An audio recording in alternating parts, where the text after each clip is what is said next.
Bonjour à toutes et à tous, nous sommes en direct sur le site Paris Normandie, sur la page Facebook de Paris Normandie. Nous sommes en direct également en radio avec les auditeurs de Radio Sensation que l'on salue et qu'on a plaisir à retrouver. Et puis un programme du jour que l'on va traiter, gérer, partager avec vous, avec Thierry Rabillet qui nous rejoint une fois de temps en temps.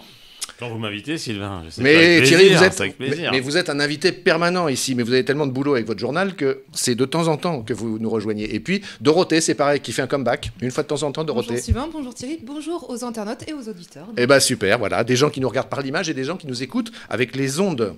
Pourquoi vous regardez ma chemise, Thierry? Parce que je me disais que le dress code a encore changé sur ce plateau.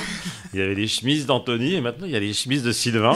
Vous avez craqué Non, Thierry, aujourd'hui, écoutez, c'est vendredi. Donc vendredi, c'est un peu plus détendu. J'ai fait le 11 mai. Bon, je me fais charrier sur ma chemise. Non, c'est parce que j'ai cherché dans mon armoire une chemise qui faisait un peu canadien. Pourquoi? Parce qu'on va vous passer de très belles images de bisons tout à l'heure. Voilà, un air un peu des grands espaces canadiens. Vous verrez.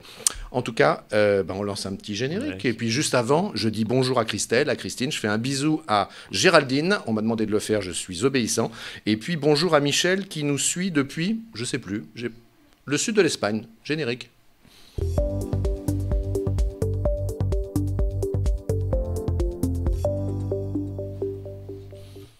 Alors, j'ai pas dit la liste à l'après-vert tout à l'heure. Non, pas encore. Je me relâche, le vendredi on se relâche, Dorothée. On était déjà avec les bisons. On était avec les bisons. Alors non, oui, simplement, le programme d'aujourd'hui, il est très varié, comme d'habitude. Je pense que c'est ce qui en fait l'intérêt. C'est un peu une liste à l'après-vert, puisqu'on aura un restaurateur, un maire, une candidate à un concours de Miss, un président, vous verrez bien lequel, un amateur de musique, un Américain, une étudiante, et puis un journaliste économique. Tout ça en 1 heure jusqu'à 13h59. Pour l'instant, Thierry, on détaille, puisque... le big boss de la rédaction est avec nous, donc on détaille bien sûr la in qu'il a concoctée pour aujourd'hui, déconfinement, ce qu'il faut savoir. Justement, en synthèse Thierry, que faut-il savoir? On en sait un tout petit peu plus. Chaque jour, en fait, on a des annonces faites à la fois par Matignon et par l'Élysée. Donc hier, suite au déplacement d'Emmanuel Macron en Bretagne mercredi, où des esquisses avaient été dessinées sur un déconfinement par région. Donc on imaginait déjà le top 10 ou le top 13 des régions qui seraient déconfinées, avec la Normandie qui potentiellement pourrait être déconfinée dans les premières, puisque nous avons un taux de contamination très faible par rapport à l'Île-de-France et la région parisienne et le Grand Est. Donc effectivement, hier, il y a eu des précisions qui ont été apportées par l'Élysée, et là on est sur une notion d'un déconfinement national, mais avec des spécificités territoriale.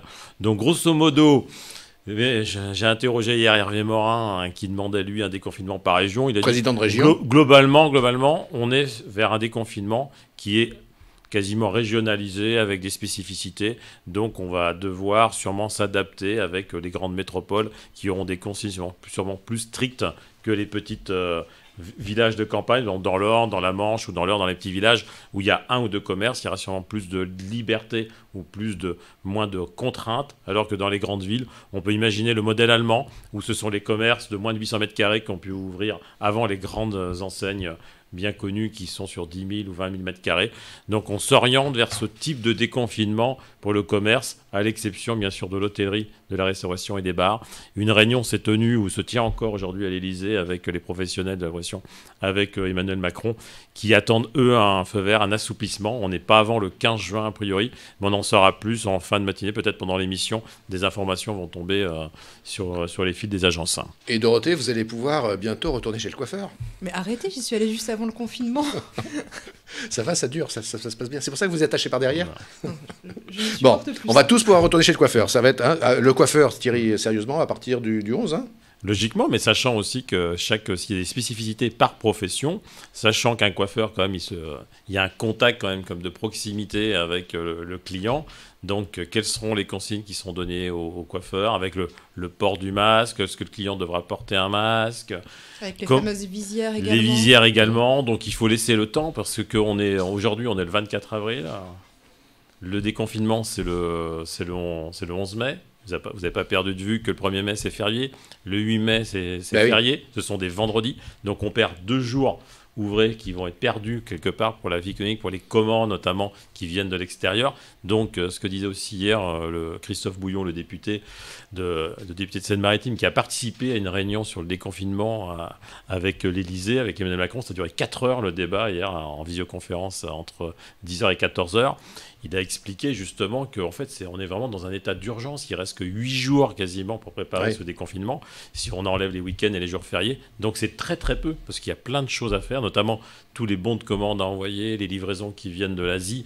Donc même si des outils de production ont été remis en marche, notamment en région Normandie, on a par exemple l'usine de textile Saint-James qui produit des masques, mais on est sur des quantités finalement pas assez importantes. Donc on sait très bien que la production de masse allait en Asie, donc il nous reste peu de temps en fait pour préparer ce déconfinement. Et plus les jours tardent, moins on a d'informations précises sur le guide des bonnes pratiques qui devrait être édité la semaine prochaine, en début de semaine par le gouvernement. On perd du temps. Eh bien, écoutez, dans quelques instants, Thierry et Dorothée, vous allez pouvoir poser toutes les questions que vous avez toujours voulu poser à un restaurateur confiné, puisqu'il va nous rejoindre par Skype sur le plateau. Puis juste avant, allez, on s'aère, il fait beau, profitons des grands espaces. On est allé hier, toute l'équipe, tourner des sujets print et vidéo à Muchedan. Vous savez, c'est cet élevage de bisons, là, qui est pas très loin de Saint-Saëns, dans le Grand Nord de Rouen. On avait vraiment l'impression d'être au Canada. Regardez, 1 minute de bison.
Voilà, c'est juste un extrait pour vous donner envie. Le reportage complet sera à voir sur pntv.fr. Ça sera un reportage de Martin Torrent. Ça sera demain dans l'après-midi. Ça sera mis en ligne. Voyez finalement, Dorothée, Valérie dit belle chemise. Finalement, vous vous moquiez de moi tout à l'heure, mais avec Thierry. Mais j'ai au moins quelqu'un qui me supporte dans ma chemise. Alors, Valérie a certainement raison, parce que les goûts et les couleurs... ça ne se discute pas. Ça ne se discute pas. Et puis Laetitia nous dit, où est Anthony ? Bah tenez, Laetitia, Anthony, il arrive. Là, il est en train de s'installer. Il a une très belle chemise aussi. Il a une chemise un peu plus discrète que la mienne. Alors, on est en ligne. Allez, on reprend le cours. On s'égare, c'est vendredi. On est en ligne avec justement ce restaurateur que je vais nommer. Il s'appelle Laurent Blanchard. C'est le restaurant In Situ à Rouen. Bonjour Laurent Blanchard. Bonjour Sylvain. Bonjour. Alors donc, Anthony et Dorothée ont certainement un certain nombre de questions à vous poser. On a dit juste avant et on le sait, que les coiffeurs vont pouvoir réouvrir à partir du 11 mai, mais les restaurateurs, eux, ça sera pour plus tard. Quelle est la première question, Dorothée, que vous avez envie de poser à un restaurateur ? Alors, tout simplement, comment économiquement vous allez, parce que ça a l'air d'être très, très compliqué pour les hôteliers, pour les bars et pour les restaurants. Oui, en effet, c'est comment on va... on a été assez surpris déjà que l'annonce de fermeture soit faite à 19h30 pour fermer 3 heures après. Donc ça a été déjà un petit coup de massue au niveau de l'organisation de la fermeture. Et ça a été compliqué pour la plupart à mettre cette fermeture en place, puisque vous imaginez bien qu'il y a pas mal de denrées qui ont été perdues. Donc après, on a fait tous appel à nos assurances, qui nous ont expliqué qu'aujourd'hui, ils ne prenaient pas la marchandise en perte et ni la perte d'exploitation. Et comment ils justifient ça ? Ils justifient comme quoi c'est pas indiqué dans les contrats, que la pandémie est pas indiquée dans les contrats et que l'État doit mettre en catastrophe naturelle pour qu'éventuellement ça soit pris en charge. Aujourd'hui, on a quelques assurances qui commencent un peu à bouger, qui commencent à être solidaires, mais malheureusement pas toutes. Il y en a beaucoup qui veulent pas suivre parce que économiquement pour eux, c'est peut-être pas fiable, mais en attendant, ce qui est certain, c'est que aujourd'hui, on est toujours fermé, qu'on n'a aucun revenu, on continue à payer nos loyers parce qu'on n'a pas que des grands groupes derrière qui sont propriétaires des murs, mais on a aussi des particuliers qui ont besoin de vivre au quotidien. Et puis, on continue aussi à être prélevé au niveau de nos assurances.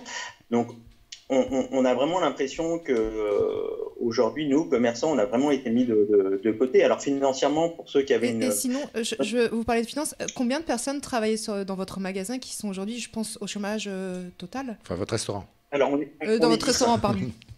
Je vous en prie, on est 10. Il y a 10 salariés, plus moi et mon épouse. Moi, je suis en cuisine, ma femme est en salle. Donc, on est vraiment du métier, on est au quotidien auprès de nos équipes. Ça fait pas mal de monde. Nos salariés ont été très inquiets de la fermeture, savoir si on avait la possibilité de passer cette crise. Donc, on les a rassurés. Parce que, voilà, Laurent Blanchard, il y a plusieurs, je vous interromps, désolé, mais on est un peu pris par le temps également. Il y a plusieurs annonces qui doivent être faites aujourd'hui. En tout cas, il y avait une visio ce matin entre les différents responsables du secteur. Qu'est-ce que vous en attendez de ces retours? Enfin, qu'est-ce que vous attendez comme annonce? Comme annonce, on aimerait, l'UMI fait un gros travail auprès de l'État, travailler vraiment avec l'État pour essayer justement de soulager ces entreprises qui sont fermées. Ce qu'on attend principalement, c'est qu'ils fassent fonctionner les assurances déjà dans un premier temps, un minimum. On ne demande pas à ce que la totalité de la perte d'exploitation soit prise en charge, mais un minimum qu'on puisse au moins payer nos loyers pour tous correctement et pas faire... Justement, Laurent Blanchard, excusez-moi, je vous coupe, mais justement, il y a une internaute qui nous demande, et je rebondis là sur le mot que vous venez de prononcer, le loyer. Françoise qui nous dit, est-ce que votre loyer, vous devez encore le payer ou pas? Bien sûr. Notre loyer, on doit le payer. Notre loyer, ça appartient à un particulier, donc il est hors de question de ne pas payer son loyer. La seule chose, on peut éventuellement s'arranger avec son propriétaire pour... s'il est d'accord pour... étaler, différer un peu. Mais c'est pas une solution. On ne peut pas tout différer. À un moment donné, il faudra tout payer. Et là, aujourd'hui, on puise tous dans nos trésoreries, pour ceux qui en ont une. C'est vraiment un contexte très particulier pour nous. Est-ce qu'on en sait plus sur la réouverture? Est-ce que vous avez des pistes? Non, sincèrement, la réouverture, alors il y a beaucoup de bruit qui court. Il y a des chefs qui veulent qu'on ouvre le 15 juin. Il y en a d'autres qui préféraient que ça soit un peu plus tard parce qu'on ne peut pas se permettre d'ouvrir, avoir les autorisations d'ouverture et puis après nous dire 2 mois après, vous fermez. Sincèrement, on préférait ouvrir dans de bonnes conditions. Voilà, on a vraiment la peur de nous obliger à refermer derrière. Donc, il y en a qui parlent du mois de juillet. Le seul problème, c'est que vous avez quand même des établissements très touristiques qui sont sur la côte. Et si on leur dit de l'ouverture au mois de septembre, c'est impossible. La saison est foutue pour eux. On voit beaucoup de restaurants qui ont mis en place un service à emporter. Dans votre établissement, ce n'est pas possible? Si. En fait, il y a très peu de restaurants sur Rouen qui ont lancé ça, très peu au début. Ils l'ont fait, alors j'étais en contact avec eux, hein. Vraiment, ils l'ont fait, c'est pour éviter trop de pertes. Ils n'ont pas gagné d'argent. Il fallait absorber les loyers, il fallait absorber les charges, un minima. Donc ils se sont lancés. Pour notre part, et comme la plupart des restaurateurs, c'est vrai que si les gens sont déconfinés à partir du mois le 11 mai, justement, on est pas mal en train de mettre ça en place cette semaine, la semaine prochaine. Très bien. Pour de la vente à emporter. Parfait. Laurent Blanchard, merci. C'était sympa d'être avec nous pour l'ouverture de ce Lignes Ouvertes de fin de semaine. On avait envie de vous entendre juste en amont des mesures, d'annonces. D'annonces qui devraient être faites dans la journée. D'annonces qui devraient être faites dans la journée. Merci Laurent Blanchard. Bon courage. Bon courage. Et puis attendez, je vais vous donner un petit peu de baume au cœur parce que réaction d'internaute, je l'ai noté. Alice qui vous regardait, qui vous écoutait, nous dit elle doit être un habitué de votre table. Elle dit excellent restaurant à Rouen, bon rapport qualité-prix et elle dit à soutenir dès la réouverture. Ça fait chaud au cœur. Ouais, c'est gentil. C'est vrai qu'on a beaucoup de messages de nos clients qu'on croise, qui nous appellent, qui nous envoient des messages. Et bien, vivement que ça soit possible de retourner déguster vos plats. Merci beaucoup, Laurent Blanchard.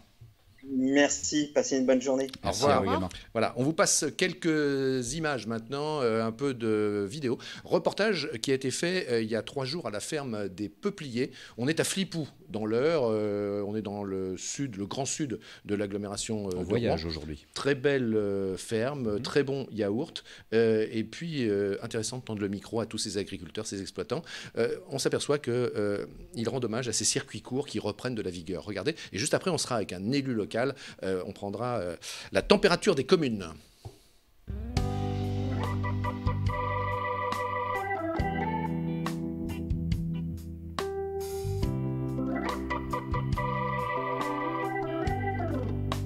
À la ferme des Peupliers, à Flipou, dans l'Eure, l'équipe d'une 40aine de personnes subit des baisses de volume de vente, en particulier auprès des collectivités, mais constate une hausse d'activité avec les commerces traditionnels de proximité. Rencontre avec Édouard Chedru.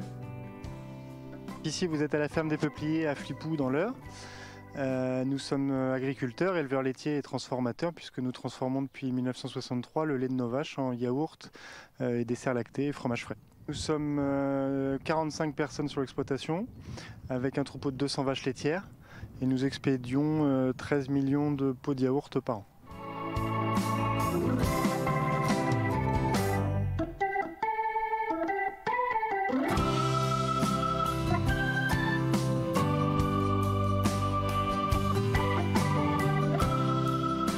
Alors comment se passe la crise ? On va dire qu'on fait du mieux avec la situation. On subit quand même des baisses de volume liées à l'arrêt des marchés ouverts sur lesquels on est très présent, l'arrêt des marchés des collectivités, de toute l'hôtellerie et de la restauration hors foyer. Maintenant, on voit aussi un regain d'activité dans les commerces traditionnels de proximité, avec vraiment un retour aux consommateurs qui vont faire leur course chez les petits détaillants pour acheter des produits locaux, des bonnes choses. Et ça, on peut espérer que c'est une tendance qui va durer en recréant du lien et de l'importance dans l'alimentation. Donc si on veut être positif, je pense que ça, c'est vraiment quelque chose, le retour aux basiques et aux bonnes choses. Toute proportion gardée, il faut être vigilant. On sait aujourd'hui que c'est plutôt dans les magasins une demande pour des produits basiques et plutôt les produits de gros industriels qui profitent de cette crise-là. Maintenant, on peut quand même espérer... Aujourd'hui, l'alimentation, ça reste dans les plaisirs simples auxquels on a accès malgré le confinement. Et on peut espérer effectivement un retour vers ces choses-là. Il y a aussi toute une campagne de communication sur le fruit et légumes français, le retour aux sources, le retour à l'alimentation locale. Et on peut espérer que ça continue. C'est pas une tendance qui vient d'émerger, c'est une tendance déjà qui existe depuis un certain moment.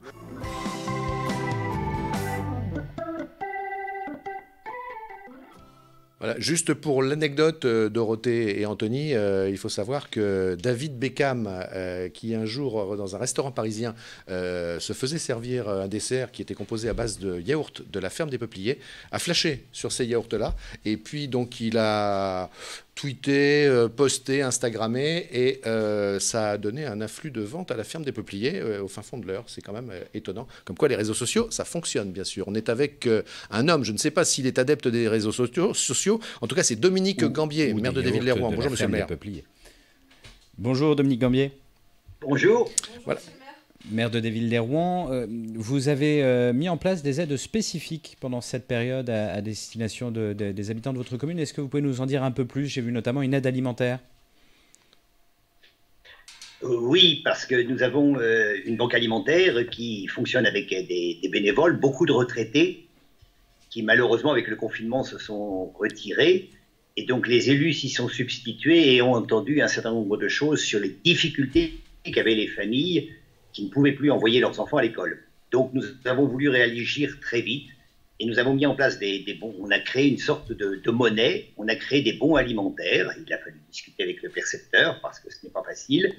Des bons alimentaires que nous avons distribués aux personnes, aux familles qui ne pouvaient pas envoyer leurs enfants à l'école et qui étaient instantanément utilisables dans les commerces. Et j'ai eu l'agréable surprise le soir d'avoir deux commerçants qui m'ont appelé en me disant « Écoutez, on a déjà beaucoup de personnes qui sont venues pour acheter de l'alimentation. » Ça répondait à un besoin. On aurait pu le faire sous d'autres formes, distribuer des aides, etc. Mais on voit bien que ça demande des délais les règles de la comptabilité publique sont très longues. Donc là, on a distribué des bons qui étaient utilisables instantanément chez le commerçant. Une question qui agite beaucoup de monde en ce moment, c'est la question de la reprise des cours. Comment ça va se passer selon vous à Desvilles? Quel est votre regard sur ces interrogations? Le confinement est difficile. Le confinement est difficile. Il ne peut pas continuer indéfiniment. Donc il faut qu'on reprenne le sens de la vie pour des raisons économiques, pour des raisons sociales, pour des raisons sanitaires aussi, parce que je crains qu'à un moment ou à un autre, on découvre d'autres méfaits du confinement. Donc il faut qu'on reprenne, mais il faut en même temps qu'on mette en place les barrières. Il faut qu'on soit beaucoup plus vigilant encore sur les barrières. Donc nous, on attend que l'Éducation nationale fixe un petit peu les règles par groupe, par demi-journée. On est prêt, on s'adaptera, on adaptera en fonction de ce que décidera l'Éducation nationale nos dispositifs de garderie le matin, le soir et le midi. Et puis bien sûr la restauration collective qui est pour nous un vrai problème pour des raisons que j'évoquais tout à l'heure. Et puis aussi parce qu'il faut s'adapter au nombre d'enfants qu'il y aura dans les écoles. Aujourd'hui, on est le vendredi 24 avril. Tout ça, ça devrait se passer le 11 mai. Ça, oui. C'est loin et pas loin. Est-ce que vous serez en mesure d'accueillir l'ensemble des élèves de Desvilles? De l'ensemble des élèves, sûrement pas. Mais je pense que l'Éducation nationale n'envisage pas d'ailleurs d'accueillir l'ensemble des élèves. Il y a plusieurs critères qui semblent pris en compte. Il y a d'abord, si les familles préfèrent garder les enfants en assurant je dirais le télétravail, c'est une possibilité. Il y a des possibilités de les accueillir par groupe. On attend, si vous voulez, nous, on est prêts, on a des classes, on adaptera les dispositifs en fonction de ce que l'Éducation nationale proposera. Et qu'en est-il des crèches municipales?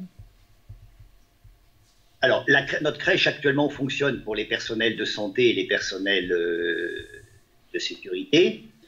Là aussi, nous réouvrirons la crèche le 11 mai de façon progressive. Et là, nous sommes en train d'étudier avec les familles les meilleurs critères. Il est certain que les familles qui peuvent garder les petits ne seront pas prioritaires. Par contre, les familles dont la difficulté de garde est réelle seront prioritaires. On est en train de regarder avec elles. Sylvain? Oui, monsieur le maire, question un peu traditionnelle hein, qu'on aime poser à tous nos invités, quel que soit leur statut et leur activité. Vous, cette période, qu'est-ce qu'elle vous apprend? Quelle découverte vous faites? Et pas forcément d'ailleurs sur le rôle de maire ou d'élu local, d'homme peut-être tout simplement. Bah, écoutez, d'abord, c'est difficile, hein, même si j'ai des conditions personnelles de confinement parfaitement idéales, puisque j'ai un jardin, j'ai une maison. Et vous avez de la lecture? Oui, belle bibliothèque. C'est un peu par mon métier. J'apprends beaucoup de choses parce qu'on découvre, il y a des choses qui se révèlent en termes de solidarité et en termes aussi de vilaines choses. Je n'insisterai pas sur les vilaines choses, mais la délation, des choses dans les immeubles sur des infirmières qui habitent et qu'on voudrait qu'elles partent ailleurs. Ça, c'est le mauvais côté, je dirais, de l'humain. Mais il y a aussi des choses extraordinaires quand je vois le réseau des couturières qu'on a maintenant sur des villes qui font des masques, qui font des surblouses pour le CHU ou pour les établissements de personnes âgées. Quand je vois une entreprise comme Novacell qui s'est mis très très vite, qui est habituée à faire des mélanges de produits chimiques et qui s'est mis à fabriquer du gel hydroalcoolique et qui était un peu perdu dans les réseaux de distribution. Et donc on a essayé de les aider, de les orienter vers les bons réseaux de distribution. Très bien.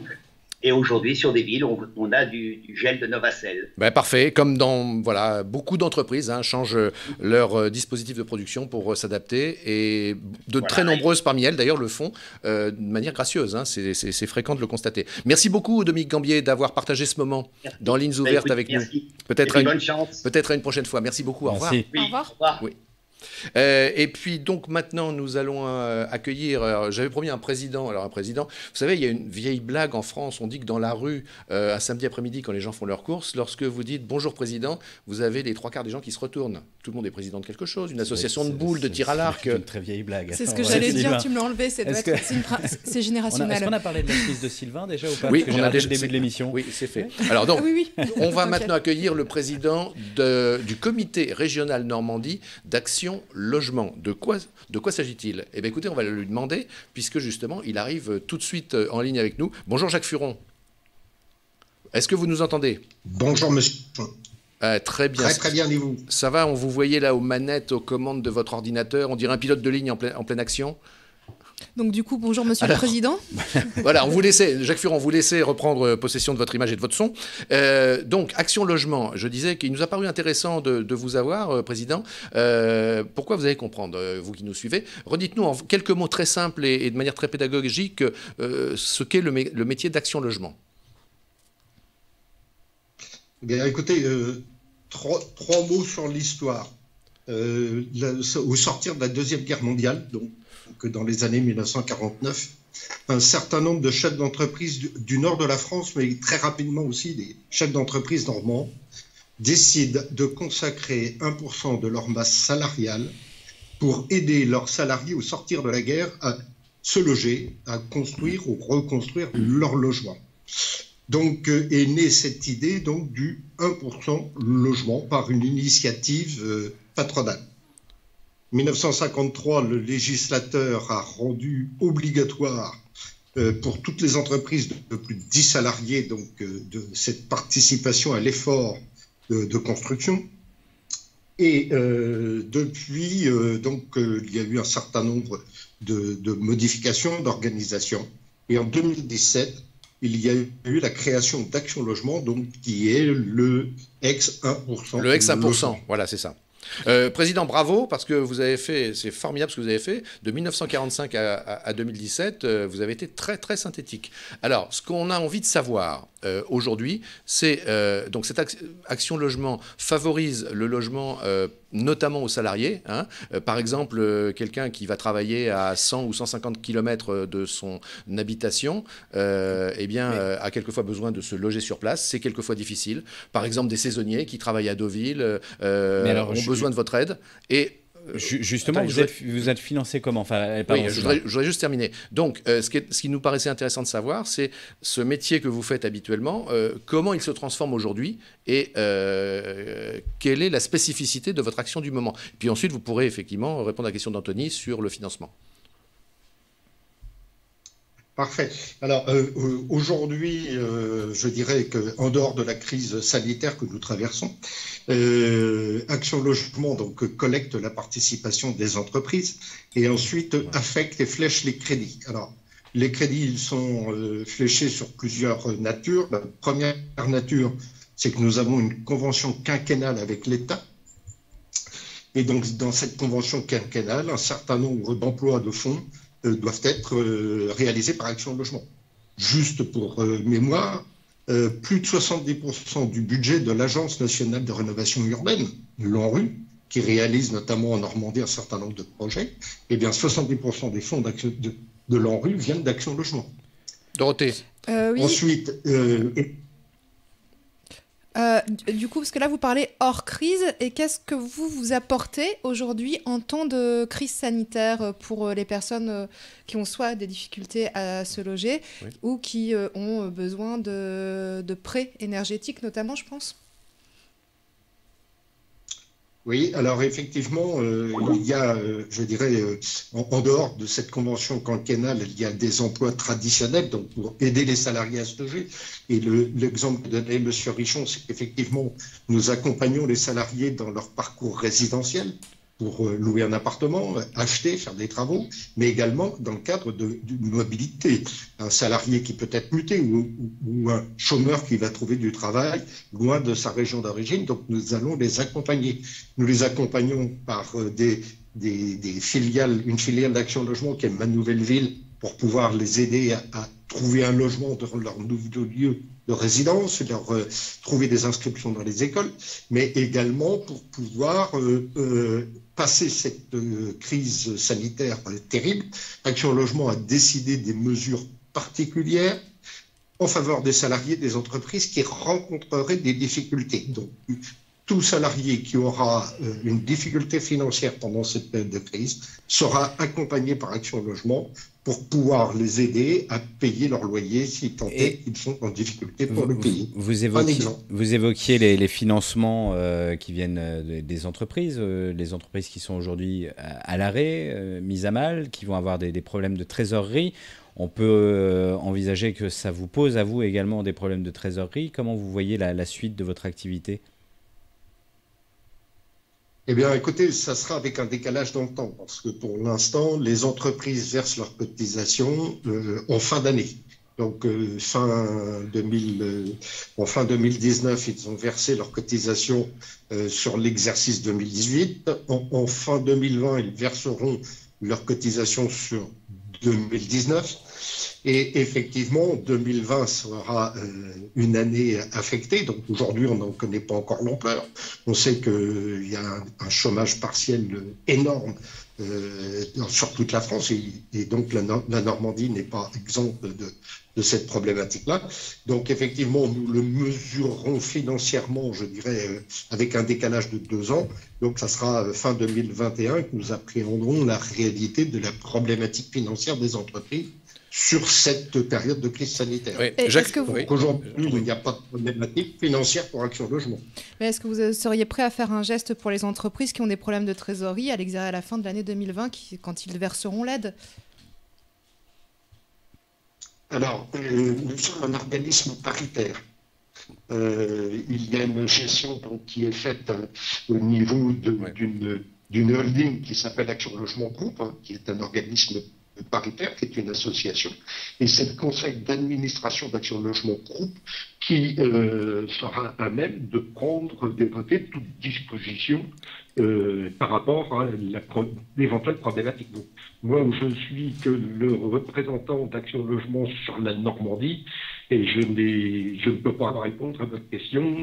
Ça relève là d'une décision de conseil d'administration. Alors, dernière question, Jacques Furon, parce que effectivement, vous n'y êtes pour rien et nous non plus, mais la liaison n'est pas très bonne et ça nous donne quelques difficultés à interagir en temps réel ensemble. Dernière question, si vous pouvez répondre assez succinctement. Ça sera assez facile, je pense. Une dame qui nous suit, Françoise, nous demande si Action Logement est régionalisé, s'il y a des établissements, des antennes, région par région. Je vous laisse répondre. Alors tout à fait, Action Logement est régionalisé et pour la Normandie, le siège est à Caen et tous les départements de la Normandie ont au minimum une représentation d'Action Logement. Pour l'Orne, ce sera Alençon, pour l'Eure, c'est Évreux. Dans la Seine-Maritime, qui est un département beaucoup plus industriel, nous avons 3 représentations, une à Dieppe, une au Havre et une à Rouen. Il y en a également une à Cherbourg et une à Cordon, une représentation par département. Voilà, et aujourd'hui, avec les problèmes de la crise sanitaire, tous les salariés ont eu un numéro unique pour pouvoir rejoindre les services et il y a une plateforme qui a été mise à disposition pour que chaque salarié qui rencontrerait des difficultés puisse rentrer en contact avec les équipes qui sont opérationnelles sur le terrain. Merci beaucoup, Jacques Furon. Voilà, la liaison, je le répète, était difficile, mais on a quand même capté, bien sûr, la quasi-totalité de vos propos. Merci à vous, on vous souhaite une bonne journée. Merci, vous également, à bientôt. Voilà, merci. Au revoir. Au revoir. On le voit bien dans la difficulté de la liaison, parce qu'en général, le Skype, quand ça marche bien, c'est instantané. Et là, il y avait un délai, un peu comme si ça passait par le satellite. Décalage, et du coup, c'est vrai que c'est compliqué aussi, à la fois et pour les internautes, et qu'ils en soient conscients, pour nous aussi sur le plateau. C'était pas très facile à suivre. En tout cas, oui, sa réponse sur le financement des entreprises, on peut considérer que les entreprises auront peut-être malheureusement d'autres priorités à ce moment-là, donc on verra bien comment ça va se passer en fin d'année. Voilà. Fin 2020. On va maintenant passer à quelque chose de tout à fait différent, puisque après avoir parlé d'Action Logement, eh bien, toujours en direct sur le site Paris Normandie et puis sur la page Facebook de Paris Normandie, mais également sur Radio Sensation, avec les auditeurs de Radio Sensation qui nous écoutent, eh bien, on va passer à une Miss.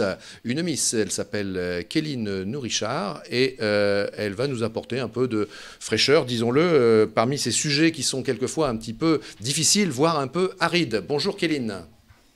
Bonjour. Ah, vous arrivez toute pimpante, bien coiffée, avec votre banderole de Miss. Dites-moi, mais comment on arrive à se faufiler pour arriver dans Lignes ouvertes parmi tous ces sujets en rapport avec le coronavirus? Expliquez-moi ça. Ça nous fait penser à autre chose. Eh bien, très bien, très bien. Alors justement, c'est quoi votre histoire? C'est quoi votre histoire? On voit sur le synthé que vous êtes concurrente à Miss International France. En quelques mots, racontez-nous votre parcours de Miss. Alors, j'ai déjà eu la chance de vous rencontrer quand j'ai été élue Dauphine de Rouen en 2019. Vous étiez venue sur le plateau, hein, si je me souviens bien. Oui, tout à fait. Et ensuite, j'ai découvert par le biais d'une amie Miss International France et j'ai eu envie de participer parce que c'est un concours qui est ouvert à toutes et il n'y a donc pas de critères de taille ni de poids. Il y a eu un gros plan sur vous, Anthony. Et attends, Kéline, je vous demande pardon, mais c'est important ce que je vais dire. Il y a eu un gros plan sur vous, Anthony, et il y a une réaction de quelqu'un là qui nous dit il a de très beaux yeux, Anthony. T'as de beaux yeux, tu sais, c'est ce qu'on dit. Hein. Écoutez, merci. Bon, on revient à Kéline qui est avec nous. Dites-moi, oui. Dorothée, vous qui avez toujours rêvé d'être Miss France, voire plus, vous avez forcément des questions à poser à Kéline. Peut-être déjà lui demander ce que c'est que Miss International France. Vous m'enlevez les mots de la bouche, Sylvain. Donc, Kéline, qu'est-ce que Miss International France? Donc, en fait, c'est un concours qui ouvre les portes à l'international. Il est classé dans les top 5 des concours mondiaux. Et comme je disais tout à l'heure, la particularité de ce concours, il est ouvert à toutes les filles. Donc, sans critères de taille. Ni de poids, donc ce qui change des autres concours. Pardon? Et d'âge? Est-ce qu'il y a un critère d'âge pour savoir si je peux me présenter? Alors ça va de 18 à 26 ans. Mais quelle est la finalité? Est-ce que c'est comme Miss France finalement? Je ne connaissais pas du tout. Hein. Mais non, justement, c'est pour ça qu'on ne connaissait pas. On s'est dit que c'était intéressant de découvrir. Quelle est la finalité? Oui. C'est juste entre guillemets un concours de beauté ou? Alors en fait, là, on va avoir l'élection de France pour représenter la France. Et ensuite, là, c'est particulier puisque ce concours est un triple concours qui ouvre... donc en fait, on a le Miss Supranational qui fait aussi partie des top 5 des concours mondiaux et Miss Asia-Pacifique International. Et en fait, l'élection a lieu le 12 juillet normalement. Normalement, oui. Voilà, on est envoyé pour représenter la France et en fait c'est à se demander d'ailleurs si les plannings pourront être maintenus. Oui, parce que est-ce que vous savez si ça va être maintenu ou pas ce concours et ça aura lieu où? Alors pour l'instant c'est maintenu parce qu'on ne sait pas qu'est-ce qui va en être pour la suite, mais sinon donc il aura lieu le 12 juillet à Roubaix. On en parlait tout à l'heure, décidément. Voilà, exactement. Le Nord-Pas-de-Calais est beaucoup dans nos vies en ce moment. Et voilà. Bon. Ensuite, la finalité, c'est de représenter à l'international. Voilà. D'accord. Alors, si c'est annulé le 12 juillet 2020, on fêtera alors tout simplement les 22 ans de notre premier titre de Coupe du Monde de football. Voilà, comme ça, gratuitement. Okay, voilà. Une information gratuite. Et donc, qu'est-ce que vous faites sinon dans la vie à côté de ça, Kéline? Actuellement, alors moi j'ai eu un baccalauréat hôtelier. Ensuite, j'ai travaillé dans un restaurant et actuellement, je suis en recherche d'emploi. Oui, et qu'est-ce qui vous a poussé à vous présenter à ce concours de Miss International France? Alors, quand j'ai représenté Rouen, c'est quelque chose qui m'a énormément plu. Et puis, c'est le fait de pouvoir vivre une aventure internationale, c'est-à-dire on peut voyager. Donc Miss International, on est envoyé au Japon pour représenter la France. Et c'est une occasion et peut-être une chance de réussir en même temps de voyager. Donc voilà. Dorothée, dernière question. Kéline, on est en confinement, c'est un petit peu problématique. Vous êtes très jolie, vous êtes très apprêtée. Un petit conseil pour les femmes et les hommes pour être beau en temps de confinement? Excellente question. Le petit conseil beauté. Alors, Alors, je bois beaucoup d'eau. Et, de temps en temps, pardon, je fais du renforcement musculaire. Et puis bah, c'est tout. Bon, bah moi je fais tout le contraire. Voilà. Donc, Pareil. donc voilà. Merci beaucoup, Kéline, merci pour ce Merci. conseil. de nous avoir ouvert cette fenêtre. Bonne chance pour le concours alors. Ouais, bonne chance pour le On vous concours. suivra le 12 juillet. À bientôt. Merci beaucoup. Merci. Voilà. Et puis si À jamais, bientôt. si jamais vous montez dans les échelons des Miss, eh bien vous reviendrez bien sûr sur le plateau de PNTV comme on l'avait fait précédemment. Maintenant, on va parler de musique. Savez-vous qu'il existe un Deezer à la normande? Il faut peut-être expliquer, rappeler ce qu'est Deezer pour certains. Je le sais parce que je lis Paris-Normandie. Oui, Oui. Deezer, c'est une plateforme de musique sur laquelle on retrouve tous les Comme titres avec un Spotify, hein, abonnement, histoire voilà, d'en comme citer, Spotify, quelques-unes. etc. Et donc en Normandie, c'est la Sonothèque, c'est C'est ça la Sonothèque, exactement. Et c'est Raphaël Malandin qui est à la tête de la fabrication à Bolbec qui a développé ce projet. On va l'avoir en ligne tout de suite. Et juste avant, je voudrais que vous restiez avec nous parce que nous allons continuer aujourd'hui notre tour de la planète. Je rappelle qu'il y a 2 jours, nous étions en direct de Shanghai. Hier, nous étions en direct de New York. Et puis aujourd'hui, dans quelques instants, juste après Raphaël, nous serons en direct de la région de Los Angeles, précisément à Santa Barbara.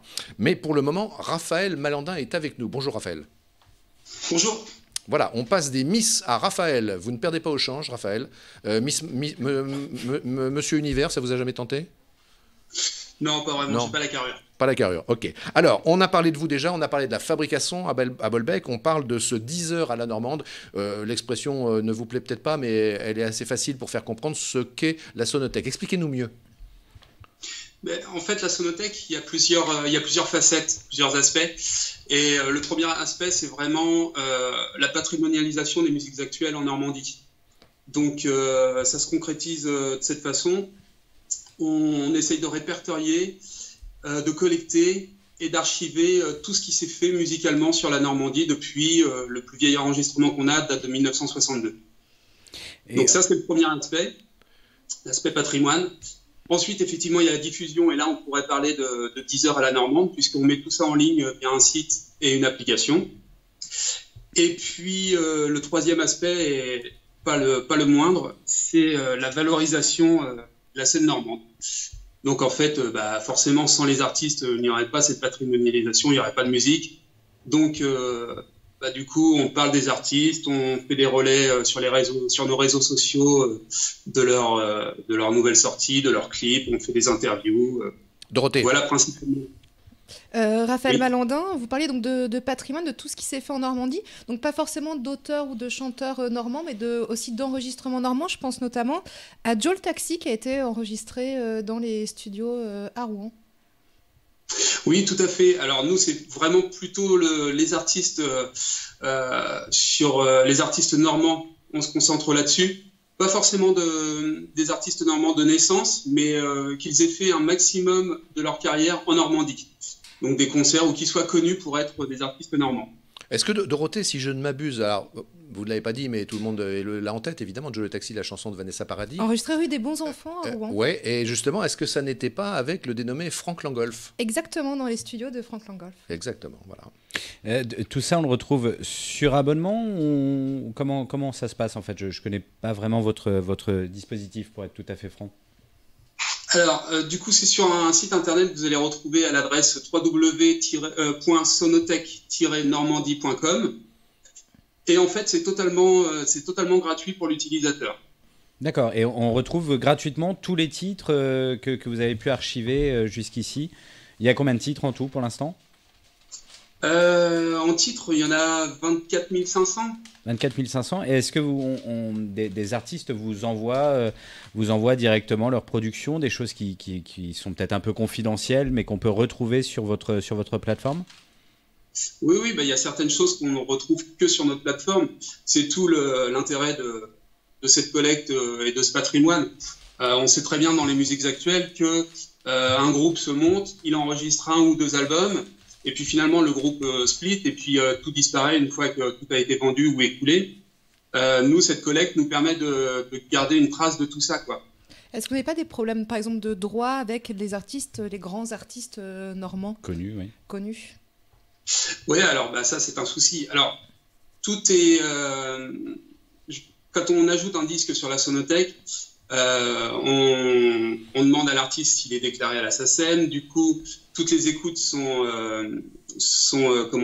déclarées également à la SACEM en fin d'année. Donc l'artiste, comme sur tout site de streaming, touche sa rémunération.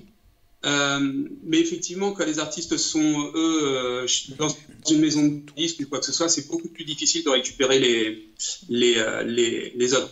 Dernière question d'Anthony. Oui, une petite question, la question bonus. 3 pépites qu'on peut trouver sur votre site, des choses qui sortent un peu de l'ordinaire. Alors, des choses qui sortent un peu de l'ordinaire. Alors, je m'avance peut-être un peu, mais là, actuellement, je suis en train de récupérer les titres de Danny Boy et ses pénitents. Je ne sais pas si vous connaissez, mais en fait, il est qualifié comme le premier rocker français, et il est normand. Johnny Hallyday l'avait qualifié de premier rocker français, et je l'ai rencontré, et on est en train de récupérer ses titres. Il y a de la concurrence parce qu'un jour... Ah non, c'était pas Johnny, c'était Bruce Springsteen qui avait déclaré que le premier rocker français était Little Bob, à Havre. Qui ça? Bruce Springsteen. Non, je connais Bruce Springsteen. Little Bob. Bon, voilà, c'était pour faire un petit clin d'œil. Et les 2 autres pépites alors? Les 2 autres pépites comme ça... Je ne saurais pas vous dire. Vous me posez une question piège. Bon, eh ben écoutez, une question qui est peut-être aussi piège, j'en sais rien. On a excusez-moi. On a Richard qui nous suit et qui demande si vous avez le disque de Nell Brighton et les Maraudeurs. Eh bien, il va sur le site et il vérifie, je ne connais pas tout. Ah oui, 24 000, évidemment, en même temps 24 000 références. Regardez, si vous avez Nell Brighton et les Maraudeurs, ça fera plaisir à Richard. Allez, une dernière question quand même. Combien de connexions ou d'abonnés sur votre page? Il y a à peu près 1000 connexions chaque mois. Ok, bon bah écoutez, vous en aurez une de plus parce que j'allais me plonger là-dedans tout à l'heure. Voilà. Et voilà, il nous a semblé, Raphaël, merci d'avoir partagé ce moment avec nous. Il nous a paru intéressant de vous donner la parole parce que justement, cette période de confinement, ça peut intéresser celles et ceux qui nous ont regardés d'aller voir ce que vous proposez. Découvrir quelques artistes, des pépites, quelques artistes méconnus. Donc, des pépites normandes. Bravo, merci Raphaël, pour cette initiative et merci. Merci. Au revoir. Voilà, nous allons poursuivre maintenant à la fois sur le site Paris Normandie, sur la page Facebook de Paris Normandie. On va traverser l'océan et également avec les auditeurs de Radio Sensation que l'on va emmener dans cette grande conurbation de Los Angeles qui fait plusieurs dizaines et même centaines de kilomètres de long. J'ai peur que vous me posiez la question. Non, je me lance. Et on va arriver à Santa Barbara où nous avons là-bas un contact, Anthony. Nous avons effectivement un contact, quelqu'un qui travaille pour Paris Normandie très régulièrement, Stéphane Cugnier, un journaliste qui est confiné là-bas en ce moment et qui va pouvoir nous en dire un peu plus sur la situation. On a eu hier un avis sur New York. Qu'est-ce qui vous a étonné hier sur New York, Anthony ?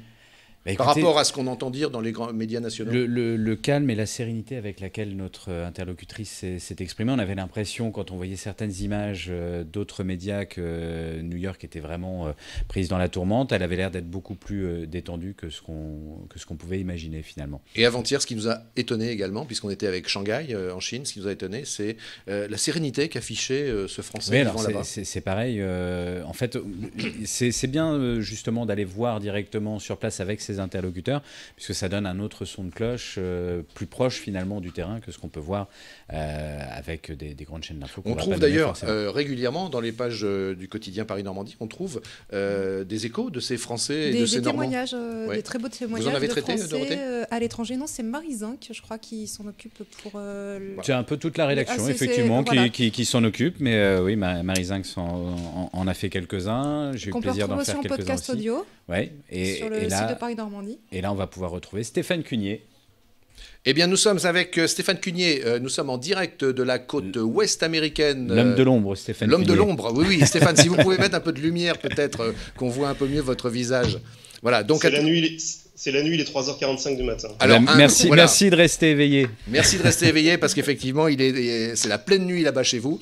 Donc, si vous venez de nous rejoindre à l'instant, là, nous sommes en direct avec la côte ouest américaine, à Santa Barbara.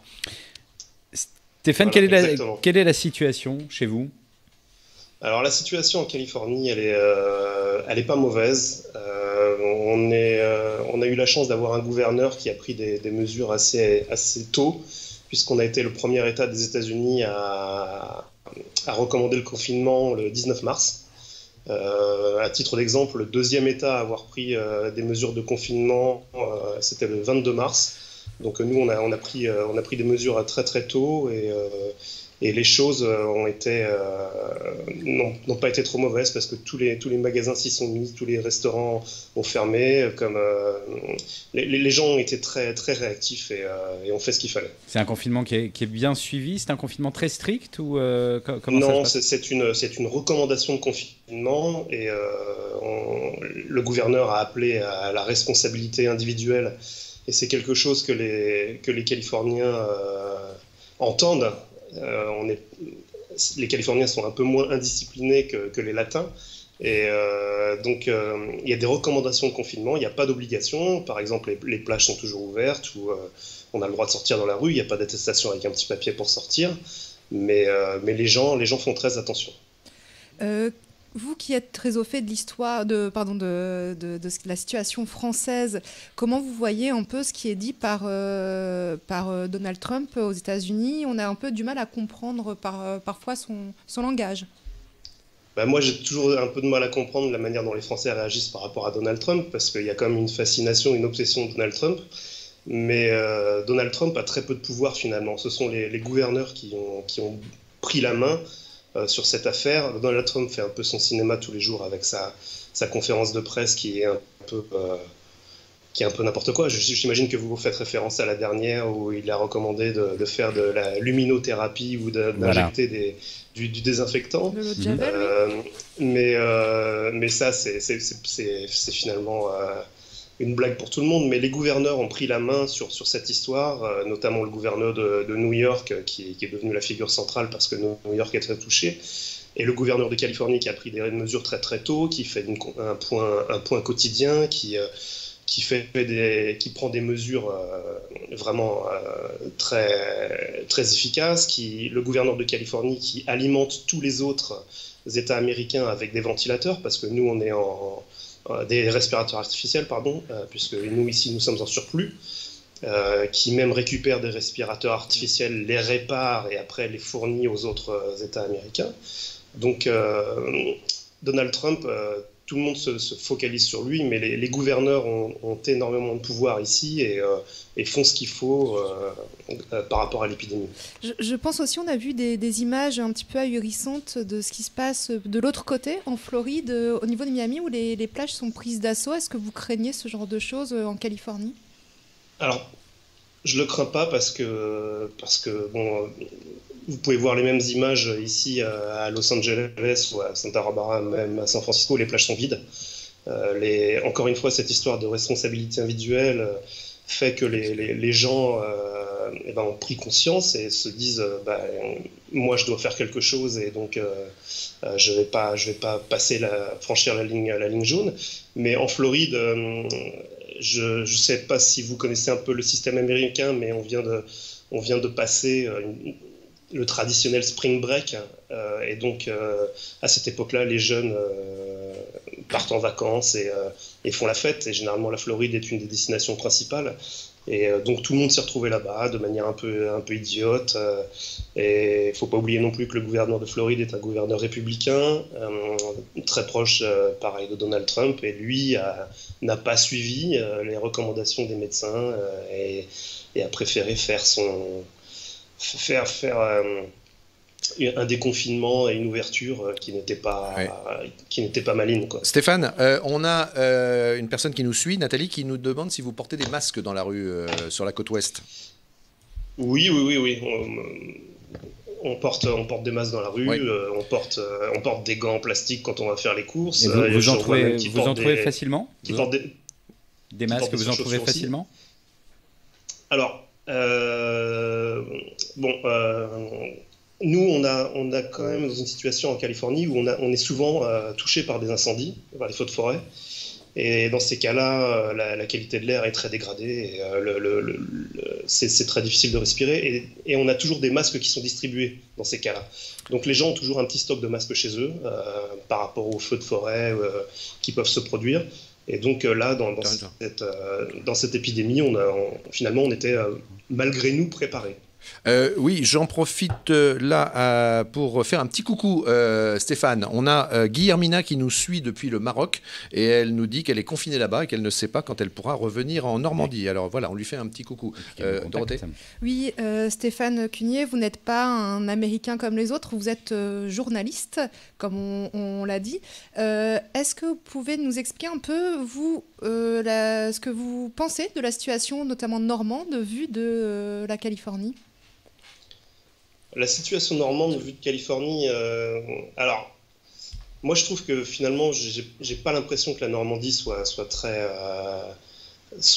plus touchée que les autres régions françaises et d'après mes lectures de Paris-Normandie, j'ai l'impression que les mesures qui sont prises ou notamment les reportages que vous faites sur le système médical et sur les hôpitaux, il y a une grande efficacité et une grande présence du personnel médical pour aider la population. Et je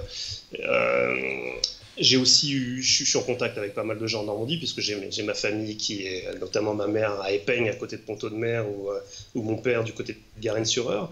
Et ils n'ont pas beaucoup de personnes touchées autour d'eux, donc j'ai pas l'impression que l'épidémie soit très très forte chez vous, mais peut-être que je me trompe. Encore une question, Tony ? Non, c'était la même question en fait que Dorothée. Donc voilà, Dorothée a lu dans mes pensées.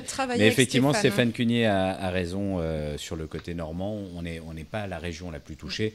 Et si ma mémoire est bonne, on a 2,6% de personnes qui ont été touchées en Normandie par le Covid-19. Donc, qui nous a aussi donc du coup permis d'accueillir des gens venant d'autres régions. Tout à fait. Quelle est votre façon de vivre, si je peux me permettre cette question, Stéphane Cunier, votre type d'habitat là-bas à Santa Barbara, qui vous permet de vivre ce confinement ? Oui, moi je suis dans une maison, j'ai de la chance, j'ai une maison assez spacieuse, mais je me trouve avec mon fils de 17 ans, ma fille de 14 et mon épouse. Mon épouse qui travaille pour l'université du coin, à l'université de Santa Barbara, et l'université a été très réactive, ils leur ont acheté à tout le personnel un ordinateur pour qu'ils puissent rester chez eux et travailler chez eux. Donc nous vivons tous les 4 à la maison, nous sortons faire les courses, enfin je sors une fois par semaine faire les courses pour la maison et voilà, on essaye de rester le plus possible chez nous, on prend nos distances avec les gens. J'ai de la chance parce que j'ai un jardin et j'ai un petit chemin de randonnée derrière chez moi, donc je peux aller me promener de temps en temps. Bon bah écoutez, c'est une chance effectivement. Ouais. Voilà, merci beaucoup Stéphane Cunier. Merci beaucoup. Merci. Attendez, je vous laisse parce que je fais cette conclusion parce que nous quittons les ondes de Radio Sensation. Nous remercions les auditeurs de cette station que l'on retrouve chaque jour de nous avoir suivis et on leur dit qu'on les retrouve la semaine prochaine, lundi à midi. Et donc, Stéphane Cunier, votre conclusion. De dire quelque chose avant de vous quitter et de vous laisser continuer. Je lis Paris-Normandie tous les jours sur Internet et sur le site et en PDF. Et je dois dire que le travail que vous faites est assez formidable. Et la mobilisation de tout le monde est assez chouette. Et vos reportages, notamment comme je disais tout à l'heure, sur les hôpitaux, sur les gens, sur le confinement. Et c'est un travail remarquable dans des conditions pas faciles. Et je voulais vous féliciter. Merci beaucoup. Merci beaucoup. On accepte vos félicitations avec grand plaisir. Et on peut vous y associer puisqu'on retrouve votre signature de temps en temps dans le journal. Donc merci Stéphane pour ce petit message. Et encore merci d'avoir veillé si tard. Si tard, ou si tôt. Ou si tôt. Voilà. Vous allez pouvoir enchaîner sur un footing. Merci Stéphane, au revoir. Voilà, bientôt, c'est effectivement éternellement le sujet du fameux décalage horaire. On va parler un peu économie territoriale, les entreprises à côté de chez nous, comme je le dis quelquefois de manière très simple. Moi je veux bien qu'on en parle si on a Sébastien Coll en vidéo. Ah mais on avait exigé Sébastien Coll, le rédacteur en chef. Sinon on quitte le plateau. Oh là, il y a de la rébellion dans l'air, il faut que je fasse attention. Oui, on avait exigé Sébastien Coll en liaison duplex Skype et non plus en audio, simplement pour que ça soit plus agréable pour vous toutes et tous qui nous regardez. Un peu de moquerie. Et il nous fait régulièrement 2 fois par semaine des échos des entreprises de Normandie et souvent des entreprises qui vont bien. Je pense à Luc Sénécal, le dirigeant de Tricot Saint-James, les tricots nés de la mer du côté du Mont-Saint-Michel là-bas, qui a complètement adapté, rénové son outil de production pour produire des masques. Ils sortent je ne sais plus combien de milliers de masques par jour. Comme a fait la maison de haute couture Romain Briffaut qui a été sélectionné par le ministère pour réaliser des masques spécifiques à destination destination du grand public. Comme le fait le club de lecture et de loisirs aussi de Biville-sur-Mer que j'ai rencontré hier. Voilà. Et je pense aussi aux lampes bergers. Les lampes bergers dont c'est pas le job de fabriquer du gel hydroalcoolique, mais qui également s'y sont mis. Et on voit de toute façon qu'il y a une mobilisation des acteurs économiques, mais une mobilisation générale de tous les citoyens pour apporter des masques, entre autres. Bon, alors Sébastien Coll est avec nous. Bonjour Sébastien. Oui, bonjour Sylvain. Bonjour. Alors cette image finalement. Alors est-ce que vous pouvez Sébastien remettre votre image à l'horizontale? Remettez votre. Là non, c'est on a. Tourner, non, voilà, c'est ça. Format paysage. Ça y est. Vous êtes encore plus beau à l'horizontale, Sébastien. C'est très étrange comme phrase, Sylvain. On sent que c'est vendredi. On va laisser Sylvain et Sébastien. Je sais pas, ça me fait penser au duc de Guise aussi. Le duc de Guise, quand il est mort, on a dit qu'il était encore plus grand mort que vivant. Enfin, il y a des choses comme ça, des associations d'idées. Je suis pas encore tout à fait mort, Sylvain. Bon, c'est vendredi. Sébastien, du rythme, de l'énergie, mettez-nous de la joie dans l'économie normande. Écoutez, je voulais tout d'abord souligner une belle initiative de solidarité du groupe Orano. C'est un groupe qui est spécialisé dans le nucléaire à La Hague, dans la Manche. Ils ont démarré progressivement leur activité et ils ont surtout fait don de 12 500 masques, 8 800 tenues de protection au personnel hospitalier des hôpitaux de Cherbourg, de Valognes et de Saint-Lô. Et par ailleurs, le groupe a réussi à lever auprès de ses salariés près de 35 000 euros, que le groupe lui-même a doublé, donc pour arriver à 70 000, afin d'aider la recherche médicale. Voilà, on a donc une belle initiative, puisque le groupe a également fait don de 60 000 masques aux hôpitaux situés dans ces territoires d'implantation en France, plus des milliers de tenues de protection et des visières de protection également, fabriquées dans les Fab Labs du groupe. Donc voilà, une belle initiative que je voulais souligner. C'est pas les seuls, évidemment, il y en a plein. On a parlé de Maison Berger qui s'est mis à fabriquer du gel hydroalcoolique, de Lemoine qui fabrique aussi les écouvillons pour les tests du Covid-19. Mais voilà, une nouvelle initiative. On voit que la solidarité des entreprises joue vraiment le jeu en ce moment. Deuxième sujet, Sébastien.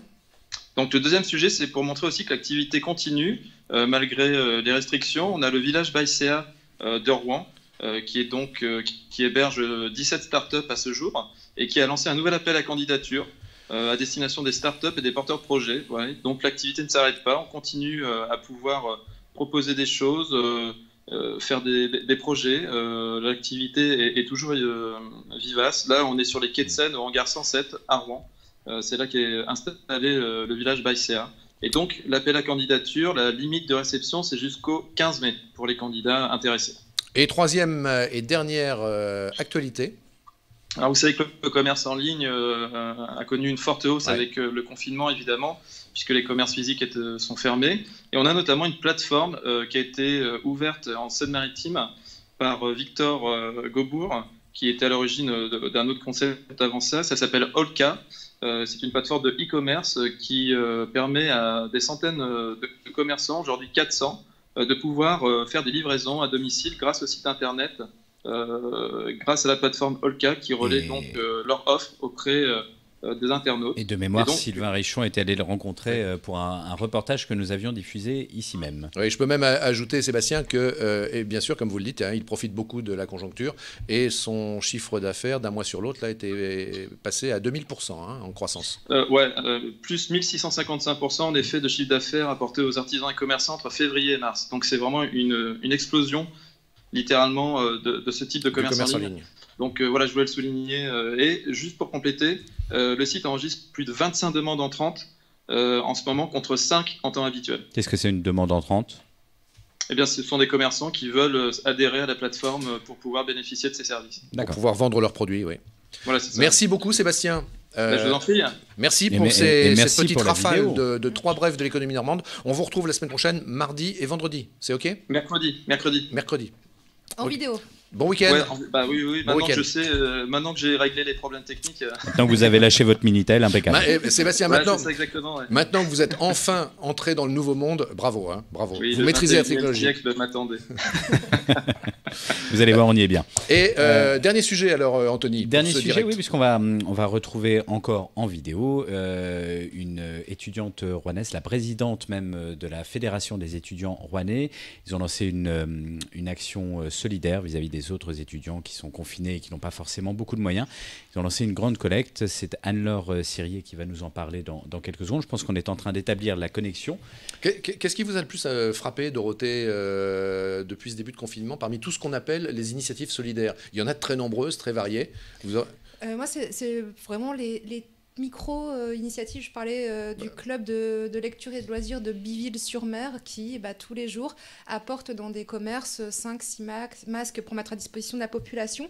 Et en fait, tout ça fait un réseau monstrueux en Normandie, exceptionnel. Et moi, c'est vraiment... et peut-être qu'on n'a pas le temps de tous les découvrir, qu'on ne les connaît pas tous, mais je trouve que c'est vraiment sensationnel que chacun de son côté apporte sa pierre à l'édifice.